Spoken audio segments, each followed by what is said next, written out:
Hey there. Before we dive into this incredible story that will absolutely blow your mind, I'm curious. Where are you watching this from? Drop your city in the comments below. And if you're ready for a story about never judging someone by their appearance, smash that subscribe button and give this video a like. Trust me, you're about to witness something that will restore your faith in human potential. This is the story of Michael Johnson, a janitor who shocked Manhattan's elite in ways they never saw coming. The Astoria Grand Hotel's ballroom gleamed like a jewel against Manhattan's night sky. Crystal chandeliers cast dancing shadows across marble floors so pristine they could serve as mirrors. This was where New York's elite gathered every Thursday evening for their monthly charity gala, though the charity seemed to be mostly directed toward their own egos. Michael Johnson pushed his cleaning cart along the periphery of the opulent space, invisible to the designer-clad crowd that swirled around him like colorful fish in an aquarium.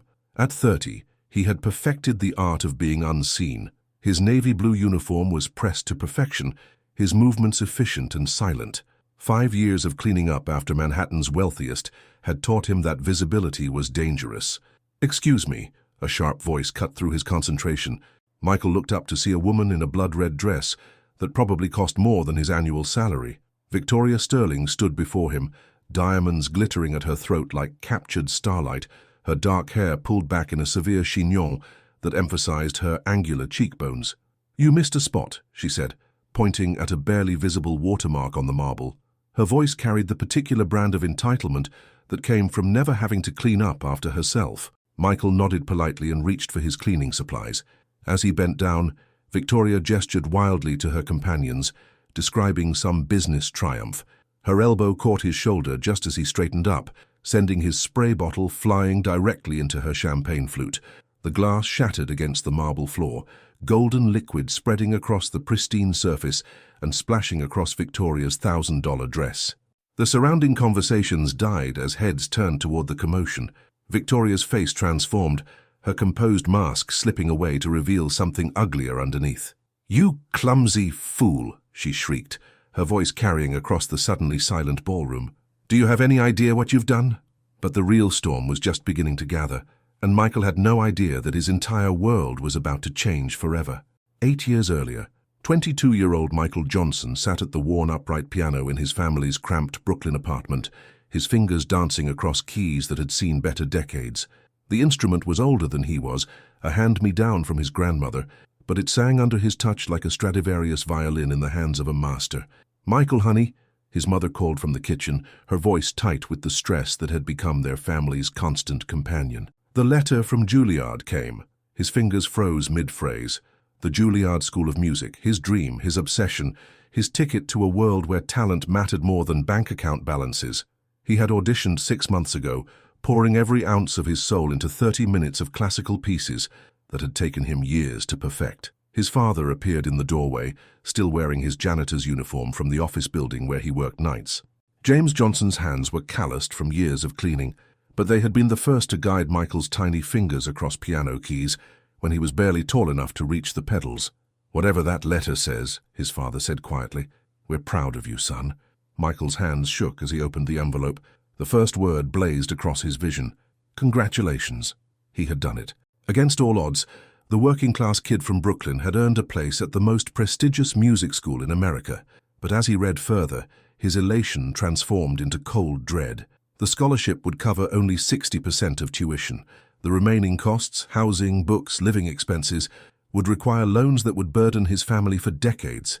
His parents saw his expression change. "We'll make it work," his mother said immediately, though Michael could see the fear in her eyes. "We'll find a way." That night, as his parents slept, Michael sat at the piano and played Chopin's Nocturne in E-flat major, letting the melancholy melody carry his dreams and his fears into the darkness. He couldn't know then that this moment would define the next chapter of his life, or that the weight of his family's sacrifice would eventually drive him to make an impossible choice. The boy who dreamed of Carnegie Hall had no idea he was about to learn the hardest lesson of all. Sometimes talent isn't enough. Present day. "This dress cost $8,000. Victoria's voice rose to a pitch that made the crystal glasses ring sympathetically. "And you've ruined it with your incompetence." Michael knelt beside the puddle of champagne, methodically cleaning up the mess, while a circle of Manhattan's elite formed around them. Some held phones recording the spectacle for their social media feeds. He could feel their amused stares like physical weight. "I sincerely apologize," Michael said quietly, his voice steady despite the humiliation burning in his chest. "I'll speak to management about covering the cleaning costs." Victoria laughed, a sound like breaking glass. "Cleaning costs? You think this can be cleaned?" She turned to address her growing audience. "Look at this creature. This is what happens when hotels hire people who don't understand their place in the world." An older woman in emerald stepped forward. "Victoria, dear, perhaps you're being a bit what, Margaret?" Victoria whirled around, her eyes blazing. "This man, this janitor, has destroyed property worth more than he makes in 6 months. And you want me to be understanding?" Michael continued cleaning, his movements precise despite the tremor in his hands. He had learned long ago that engaging would only make things worse. The elite thrived on drama, and a fighting target was far more entertaining than a passive one. "Look at him," Victoria continued, her voice dripping with disdain, "crawling around on the floor where he belongs. Some people are born to clean up other people's messes. It's the natural order of things." A murmur rippled through the crowd. Even for Manhattan's jaded elite, Victoria's cruelty was approaching uncomfortable territory. But she was Victoria Sterling. Her family's empire owned half the luxury hotels in the city. No one dared to challenge her directly. Michael finished cleaning and stood slowly, meeting Victoria's gaze for the first time. What she saw there made her pause, not the broken servility she expected, but something deeper, something that looked almost like pity. "You know what?" Victoria said suddenly, her voice carrying across the ballroom. "I have an idea. A little entertainment for our charity auction." She gestured toward the grand piano that sat gleaming in the corner, untouched and ornamental. "If you can play that piano better than a professional musician, I'll marry you." The crowd erupted in laughter, the absurdity of the statement breaking the tension. Someone shouted, "Make it interesting, Victoria." Another voice called out, "Put your money where your mouth is." But Michael didn't laugh. He looked at the piano, then back at Victoria's sneering face, and for the first time in 5 years, he felt something stir in his chest that he had thought was dead forever. The awakening had begun, and none of them were ready for what was about to be unleashed. 6 years earlier, Michael's fingers flew across the keyboard in the cramped practice room at Juilliard, sweat beading on his forehead as he attacked Rachmaninoff's Piano Concerto No. 2. The piece was a monster, demanding both technical precision and emotional depth that most pianists spent years developing. Michael was performing it for his senior recital in 3 weeks. "Stop," his instructor, Professor Chen, called out. "You're playing the notes, but where's the soul?" Michael's hands fell to his lap, exhaustion weighing on his shoulders like lead blankets. He had been practicing for 8 hours straight, surviving on coffee and determination. His part-time job at a local restaurant barely covered his living expenses, and the financial pressure had been grinding him down for 3 years. "I can hear the technique," Professor Chen continued, moving to stand beside the piano. "Your execution is flawless, but music isn't about perfection, Michael. It's about connection. What are you trying to tell us?" The question hung in the air like incense. Michael stared at the keys, seeing not ivory and ebony, but years of sacrifice etched in black and white. His parents had sold their car. His mother worked double shifts at the diner. His father had taken a second job. Every note he played carried the weight of their dreams. "I'm trying to tell them it was worth it," he whispered. Professor Chen nodded slowly. "Then tell that story. Let them feel the weight of dreams deferred, the beauty of persistence, the triumph of talent over circumstance. Don't just play the notes, make them bleed." That night Michael called home. His mother's voice was tired but warm when she answered. "How's my concert pianist?" she asked, the pride in her voice almost painful to hear. "I love you, Mom," he said suddenly, surprising them both. "I love you too, sweetheart. Your father and I are so proud. Just 3 more weeks until your recital. We wouldn't miss it for the world." After hanging up, Michael returned to the practice room. He sat at the piano and began Chopin's Nocturne in E-flat major, the piece that had comforted him through childhood nights when creditors called and utilities were threatened. But this time, he didn't just play the notes. He told the story of a working-class family that dared to dream. He played the melody of sacrifice and the harmony of unwavering love. He let the music bleed. For the first time in months, the practice room filled with something more than technical proficiency. It filled with soul. He had no way of knowing that in just 2 weeks, everything would come crashing down, and the music that had saved his life would become too painful to bear. Present day, the laughter died away gradually, replaced by an expectant silence. Victoria stood with her arms crossed, a satisfied smirk playing at her lips. She had delivered the perfect humiliation, offering an impossible challenge that would expose the janitor's limitations for all to see. "Well," she prompted, "are you going to accept, or are you too afraid to embarrass yourself further?" Michael looked around the ballroom. Faces stared back at him with expressions ranging from amused anticipation to uncomfortable pity. These people saw him as entertainment, a curiosity to be laughed at and forgotten. He could walk away now, disappear back into his invisible existence, and life would continue as it always had. But something Professor Chen had said years ago echoed in his mind. Music isn't about perfection, it's about connection. "I accept," Michael said quietly. The words fell into the silence like stones into still water, sending ripples of surprise through the crowd. Victoria's smirk faltered for just a moment before returning full force. "Wonderful," she exclaimed, clapping her hands together. "Ladies and gentlemen, we have ourselves a show." Someone produced a microphone from the auction equipment. Victoria took it with theatrical flair, addressing the crowd like a carnival barker. "Before we begin this performance, perhaps we should make this interesting. I'll wager $50,000 that our aspiring musician here can't play a single piece well enough to impress a trained ear. Any takers?" Several hands shot up immediately. The New York elite loved nothing more than a spectacle with high stakes. Within minutes, over $200,000 had been wagered, most of it against Michael's ability to deliver anything resembling professional musicianship. Margaret Windsor, the woman in emeralds, stepped forward. "And who exactly will judge this competition? We'll need someone with actual musical expertise." "I am Margaret Windsor," announced a distinguished woman near the piano. "I serve on the board of the Metropolitan Opera. I believe I'm qualified to assess musical competency." Victoria's eyes glittered with triumph. This was even better than she had hoped. Not only would the janitor embarrass himself, but he would do so under the judgment of one of New York's most respected music authorities.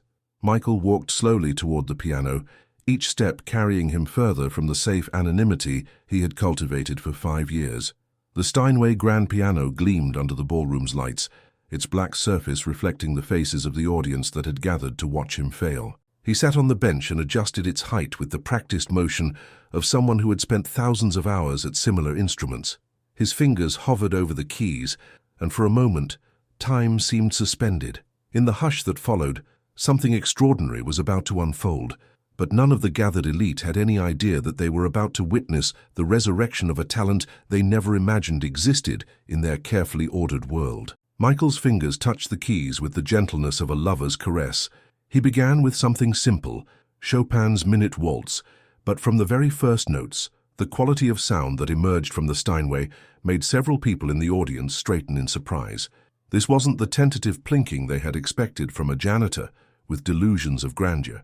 The melody flowed like liquid gold, each phrase shaped with the kind of musical intelligence that took years to develop. Michael's touch was confident but controlled, drawing colors from the piano that many in the audience had never heard before. The laughter and conversation died completely. Phones appeared as people began recording, but not for mockery, for preservation of something unexpectedly beautiful. Victoria's smirk began to waver as the piece unfolded. This was competent. More than competent. The janitor was actually playing with genuine skill, but surely this was just a fluke, a simple piece he had memorized to impress people at parties. Michael finished the waltz, and without pause, transitioned into something that made Margaret Windsor gasp audibly. Rachmaninoff's Piano Concerto No. 2, arranged for solo piano, one of the most technically and emotionally demanding pieces in the classical repertoire.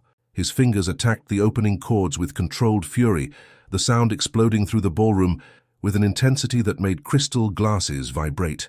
This wasn't just skilled playing. This was artistry of the highest order. Every phrase was perfectly shaped, every dynamic carefully controlled, every emotional gesture precisely calculated for maximum impact. The audience stood transfixed. Victoria's face had gone pale, her earlier confidence evaporating as the impossible began to unfold before her eyes. This was no amateur attempting to impress.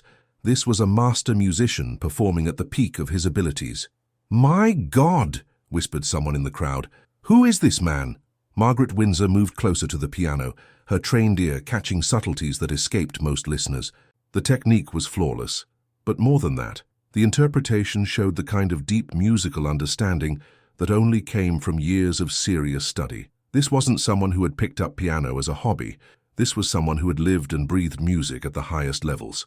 As Michael approached the concerto's climactic passages, his entire being seemed to merge with the instrument. Years of suppressed emotion poured out through his fingertips, the dreams deferred, the talent buried, the daily humiliation of invisible existence. The music became a confession, a resurrection, a declaration that he had always been more than what the world saw. The final chords rang out like church bells, hanging in the air long after Michael's hands had lifted from the keys. The silence that followed was profound, reverent, the kind of hush that follows truly transcendent art. Then Margaret Windsor began to clap, slowly at first, then with growing enthusiasm. "Ladies and gentlemen," she announced, her voice carrying clearly through the stunned ballroom, "we have just witnessed something extraordinary.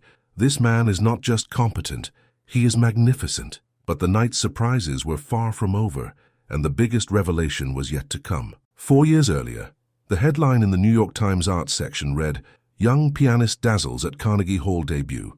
Accompanying the review was a photograph of a younger Michael Johnson taking his bow before a standing ovation, his face radiant with joy and exhaustion. Michael Johnson's performance last evening proved that true artistry transcends age, background, and expectation, critic James Rothschild had written.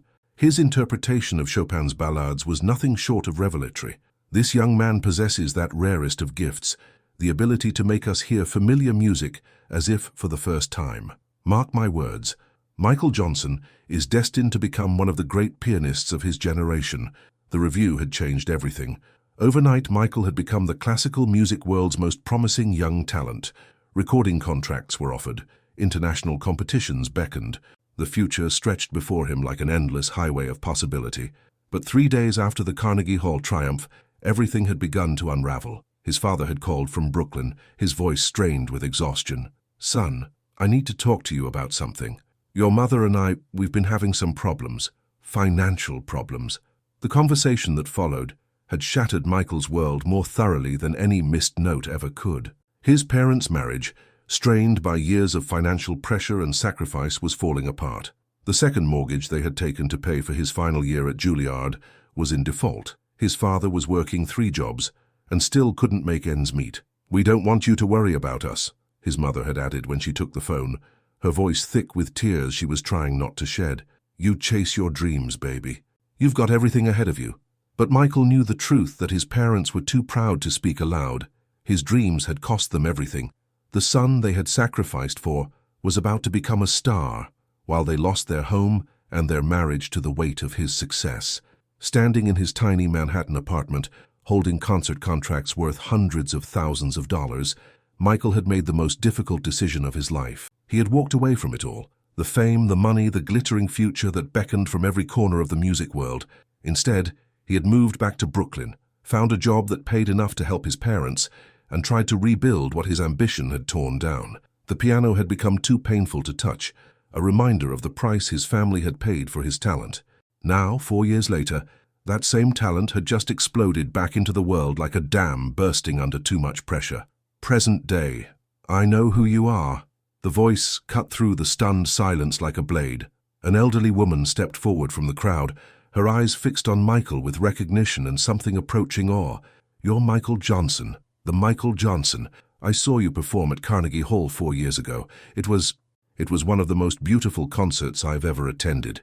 A ripple of whispers swept through the ballroom as phones appeared and fingers began flying across screens. Within moments, several people had found the old New York Times review, the photographs, the glowing articles about the promising young pianist who had mysteriously vanished from the classical music scene. Victoria stared at the screen someone held up to her, her face cycling through disbelief, shock, and something that might have been shame. The man she had humiliated, the janitor she had dismissed as worthless, was a celebrated artist whose talent had been praised by the most demanding critics in the world.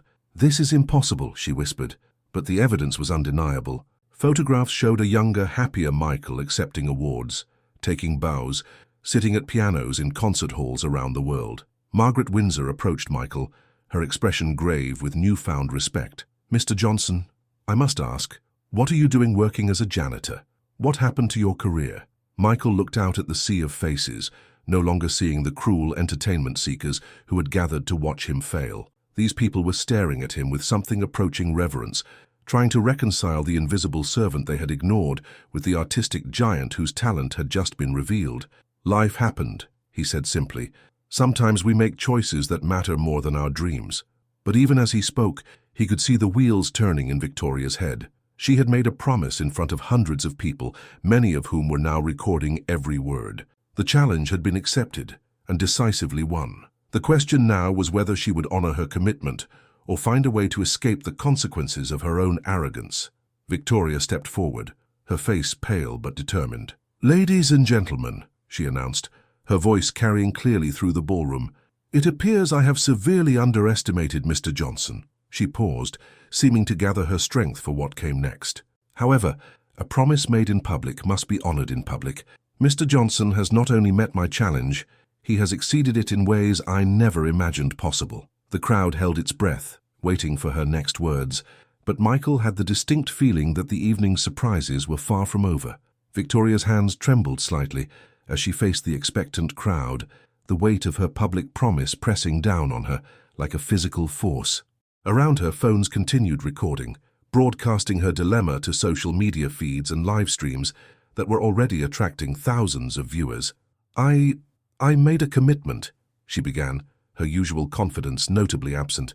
"But surely no one expects me to actually—" "A Sterling never goes back on their word," called out a voice from the crowd.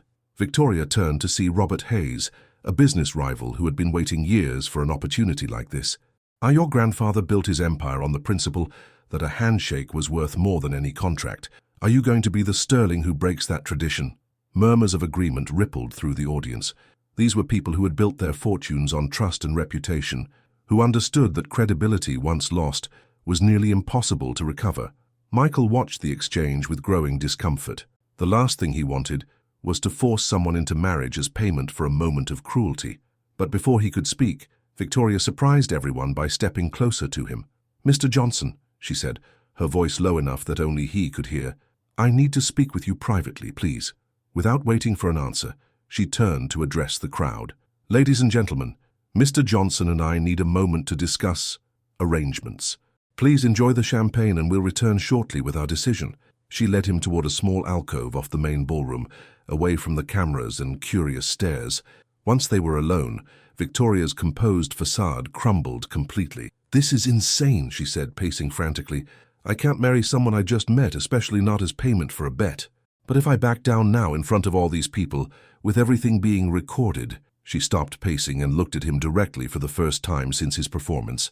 "Why didn't you tell anyone who you were? Why are you working as a janitor when you could be performing at Lincoln Center?" Michael studied her face, seeing something he hadn't expected. Genuine confusion, rather than calculated manipulation. "Why does it matter? 5 minutes ago I was invisible to you. Now that you know I have some kind of status, suddenly I'm worth talking to." The observation hit her like a physical blow. Victoria sank into a nearby chair, her head in her hands. "God, what kind of person have I become?" It was the first real question she had asked all evening, and Michael found himself curious about the answer. "That's something only you can decide," he said quietly. Outside the alcove, he could hear the growing buzz of conversation as word of the evening's event spread beyond the ballroom walls. Soon, this story would be everywhere. The mysterious janitor, the arrogant heiress, the impossible challenge that had revealed truths no one expected. Victoria looked up at him with something that might have been hope in her eyes. "Is there any way we can fix this without destroying both our lives?" But the answer to that question would have to wait, because at that moment, someone burst through the alcove entrance with news that would change everything once again. "You need to see this," gasped Jennifer Walsh, Victoria's personal assistant, holding up her phone with a shaking hand. "The video has gone viral, 3 million views and climbing." Victoria stared at the screen in horror. Someone had captured the entire evening, from her initial humiliation of Michael to his stunning performance to her public promise. The hashtag #OurJanitorVirtuoso was trending worldwide, with thousands of comments pouring in every minute. "Look at the comments," Jennifer continued, scrolling through the endless stream of responses. "People are calling you out, Victoria. Hard. But they're also praising Michael like he's some kind of hero." Michael read over her shoulder, his expression growing more uncomfortable with each passing moment. The comments ranged from amazed praise for his musical ability to savage criticism of Victoria's behavior, but many focused on a theme that made his stomach churn: the romantic angle. "If she doesn't marry him, I will," Jennifer read aloud. "This is like a real-life fairy tale. True love conquers all. God, Victoria, they actually think this is some kind of love story." Victoria felt sick. What had started as a cruel joke had morphed into a public spectacle that was spiraling completely out of her control. The Sterling name, built over 3 generations, was being dragged through the digital mud by her moment of thoughtless cruelty. "There's more," Jennifer added reluctantly. "The major news outlets are picking it up. CNN, Fox News, The Times. They're calling it the piano challenge that shocked Manhattan's elite. Your father's been trying to reach you for 20 minutes. At the mention of her father, Victoria's face went white. Harrison Sterling was a man who had built his empire through careful cultivation of respect and reputation. His daughter's public humiliation of a talented musician would not sit well with someone who had donated millions to arts organizations over the years.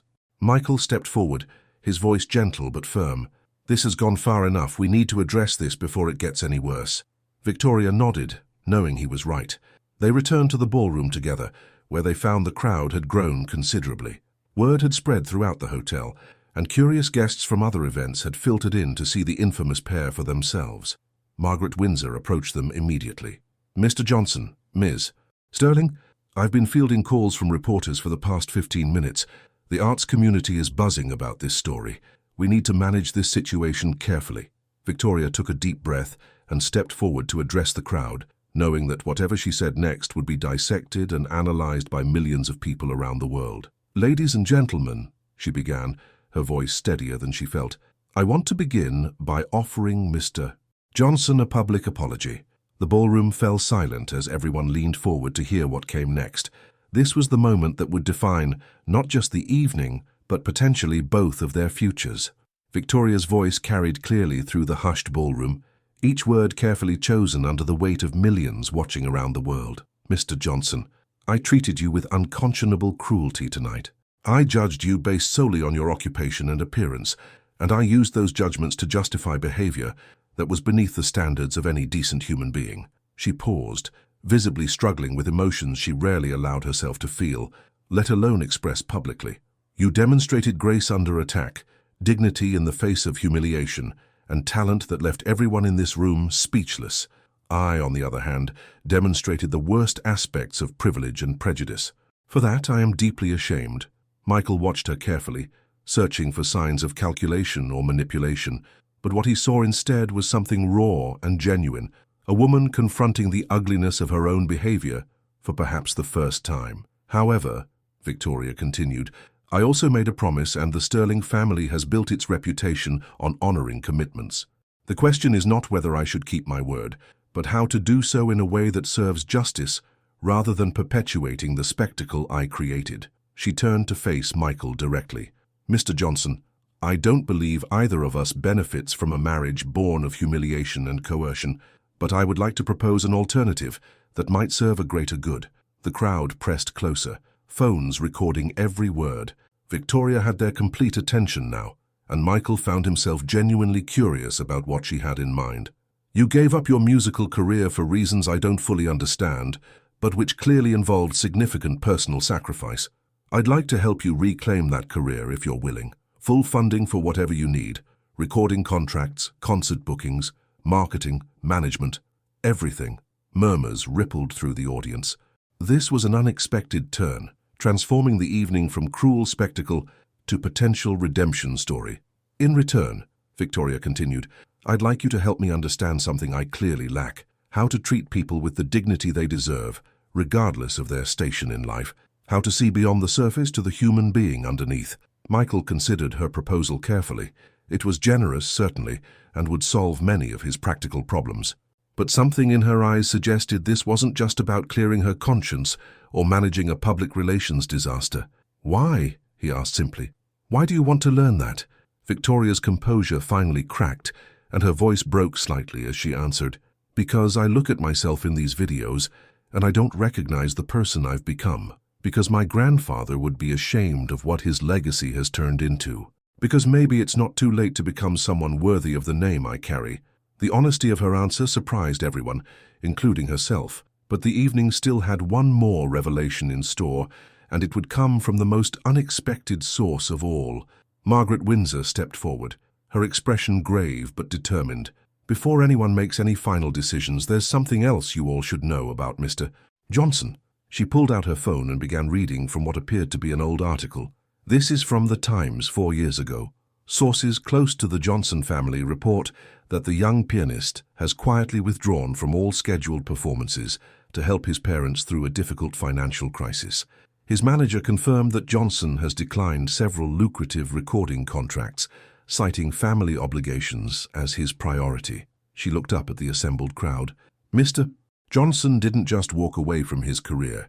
He sacrificed it to save his family from financial ruin. While the rest of us were chasing fame and fortune, this man chose love and loyalty over personal glory." The revelation hit the crowd like a physical blow. Several people in the audience looked down at their phones, their expressions shifting from mere curiosity to something approaching awe. "There's more," Margaret continued. "I made some calls after his performance. The building where Mr. Johnson works as a janitor. He doesn't just clean there. He's been quietly tutoring underprivileged children in the basement after hours, teaching them piano for free. The hotel provides the space, but Mr. Johnson provides everything else. The instruments, the music, his time, his expertise." Victoria stared at Michael in shock. "You've been teaching music." Michael shifted uncomfortably under the attention. "It's not a big deal. Just a few kids from the neighborhood who couldn't afford lessons. Music should be available to everyone, not just people who can pay for it." "How many children?" Margaret pressed. "About 30 currently. We started with 5, but word spreads in the community." The number stunned even Margaret. 30 children all receiving professional-level musical instruction from a Carnegie Hall veteran, completely free of charge. It represented hundreds of hours of donated time and thousands of dollars in donated resources. Jennifer Walsh looked up from her phone, her eyes wide. The story's everywhere now. Music for All is starting to trend alongside Flying Janitor Virtuoso. People are sharing videos of their own kids playing piano, talking about teachers who made a difference in their lives. Victoria felt something shift inside her chest, a sensation she hadn't experienced in years. This man, whom she had dismissed as worthless, had been quietly changing lives while she had been accumulating wealth and status symbols. The contrast between their priorities was stark and humbling. "Mr. Johnson," she said quietly, "your counter-proposal, if I may call it that, was to teach me about treating people with dignity. But I think you've already done more than that. You've shown me what real dignity looks like." She turned to address the crowd, her voice stronger now with newfound purpose. "Ladies and gentlemen, I'd like to make a new proposal, not just to Mr. Johnson, but to all of us." The ballroom held its breath as Victoria prepared to make the most important speech of her life. Victoria stood taller than she had all evening, her voice carrying with newfound conviction as she addressed the crowd. "Mr. Johnson has shown us that true wealth isn't measured in dollars or status. It's measured in the positive impact we have on others' lives. While I've been accumulating possessions, he's been creating possibilities. While I've been building walls, he's been opening doors." She gestured around the opulent ballroom. "Look at us. We gather in rooms like this every week, writing checks to charities from our excess, while people like Mr. Johnson are in basements and community centers, actually doing the work that changes lives." The crowd shifted uncomfortably. Victoria was holding up a mirror that reflected an image many of them didn't want to see. "So, here's my new challenge," Victoria continued, her voice gaining strength. "Not just to Mr. Johnson, but to everyone in this room, everyone watching online. I challenge us to stop being spectators to change and start being agents of it." She turned to Michael. "You're teaching 30 children piano for free. What if that could become 300? 3,000? What if we could provide music education to every child in New York who wants it, regardless of their family's income?" Michael's eyes widened as he began to understand where she was heading. "The Sterling Foundation will commit $10 million as seed funding for a citywide music education initiative. Free instruments, free lessons, free opportunities for any child who has the passion to learn. Mr. Johnson, if you're willing, I'd like you to head this program." The crowd erupted in applause, but Victoria raised her hand for silence. She wasn't finished. "But that's just the beginning. I challenge every person in this room to find their own Michael Johnson moment. Find someone you've overlooked, someone whose potential you've dismissed, someone who's doing important work without recognition or resources. Support them, amplify them, learn from them. She looked directly into the cameras that were broadcasting her words around the world. To everyone watching online, this isn't entertainment anymore. This is a call to action. Show us your hidden talents. Tell us about the unsung heroes in your communities. Let's turn this viral moment into a movement. Michael stepped forward, his voice thick with emotion. Ms. Sterling, I don't know what to say. Say yes, Victoria replied simply. Say you'll help me turn the worst moment of my life into something that matters. The ballroom had fallen completely silent, every person present sensing that they were witnessing something genuinely transformative. The evening had begun with casual cruelty and was ending with a commitment to systemic change. Michael looked out at the sea of faces, no longer seeing judges or spectators, but potential partners in something larger than any of them had imagined when they walked into the ballroom that evening. Yes, he said, and the word carried the weight of possibility, the promise of redemption, and the hope that sometimes even our worst moments can become the foundation for our best ones. 6 months later, the community center in Brooklyn was packed beyond capacity, every folding chair filled with parents, siblings, and neighbors who had come to hear something extraordinary. On the small stage, 30 children of all ages sat behind keyboards and small pianos, their faces bright with excitement and concentration. Michael stood before them, no longer wearing the navy uniform of invisibility, but dressed simply in a black suit that somehow made him look both more professional and more approachable. Behind him, a banner read, Sterling Johnson Music Initiative, where every dream deserves a chance. Ladies and gentlemen, Michael announced to the crowd, 6 months ago, these children had never touched a piano. Tonight, they're going to perform pieces by Mozart, Chopin, and, well, let's just say there might be a surprise or two. In the audience, Victoria Sterling sat in the front row, but she looked nothing like the haughty socialite who had humiliated a janitor in a Manhattan ballroom. Her designer clothes had been replaced by jeans and a simple blouse. Her severe hairstyle had softened into something more natural. Most importantly, her expression had transformed from condescending superiority to genuine warmth and pride. The children began to play, their small hands coaxing melodies from their instruments with the kind of joy that only comes from discovering a hidden talent. They weren't perfect. There were missed notes and uncertain rhythms, but what they lacked in technical precision, they made up for in pure enthusiasm. As the concert progressed, phones appeared throughout the audience, but not to mock or belittle. Parents recorded their children's performances to share with grandparents and extended family.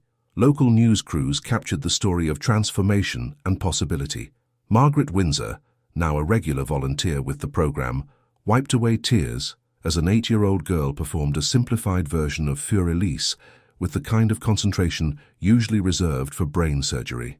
This is what magic looks like, she whispered to the woman next to her. For the finale, Michael joined the children on stage, sitting at a larger piano that had been donated by one of the families whose children participated in the program. Together, they performed an arrangement he had created especially for the occasion, a piece that wove together classical themes with modern melodies, representing the bridge between traditional excellence and contemporary accessibility. The audience erupted in applause that seemed to last forever. Children beamed at their families, and families beamed back with the kind of pride that comes from watching dreams take root. As the crowd began to disperse, Victoria approached Michael, her eyes shining with unshed tears. "Do you remember what you asked me that night?" she said quietly. "Why I wanted to learn to see people differently." Michael nodded, remembering the conversation that had changed both their lives. "I thought it was about becoming a better person," Victoria continued. "But I was wrong. It wasn't about becoming better. It was about becoming real, about finding out who I actually was underneath all the privilege and pretension." Around them, children hugged their parents and showed off their certificates of completion. The room buzzed with the kind of energy that comes from a community celebrating its own. "And who are you?" Michael asked gently. Victoria smiled, the expression transforming her face completely. "I'm someone who believes that everyone deserves a chance to be seen for who they really are. I'm someone who knows that talent and worth exist in places we never think to look. I'm someone who understands that the most beautiful music isn't always played in concert halls. Sometimes it's played in community centers in Brooklyn, by children whose families never imagined they could afford to dream this big." She paused, looking around at the scene of celebration surrounding them. "I'm someone who learned that the janitor was never invisible. I just hadn't learned how to see." Michael smiled back, understanding that some stories don't end with marriage proposals or dramatic gestures. The best ones end with transformation, with growth, with the quiet satisfaction of knowing that the world is a little bit better because you chose to make it so. Outside, the Brooklyn evening was alive with the sounds of a community changed. Children walked home humming melodies they had learned, parents talked excitedly about next semester's program, and volunteers made plans for expanding to other neighborhoods. The viral video that had started it all was still circulating online, but its meaning had evolved. It was no longer just a story about a janitor who surprised Manhattan's elite. It had become a symbol of potential recognized, prejudice overcome, and the power of second chances. In community centers across the country, similar programs were beginning to sprout. The hashtag "Every Dream Deserves" had replaced Janitor Virtuoso, and the movement that had begun with cruel laughter in a Manhattan ballroom was now touching lives in ways no one could have predicted. The evening that had started with humiliation had become something beautiful, proof that even our worst moments can plant seeds for our best ones if we have the courage to tend them with hope, patience, and the understanding that every person we meet carries possibilities we may never see, unless we learn at last to truly look.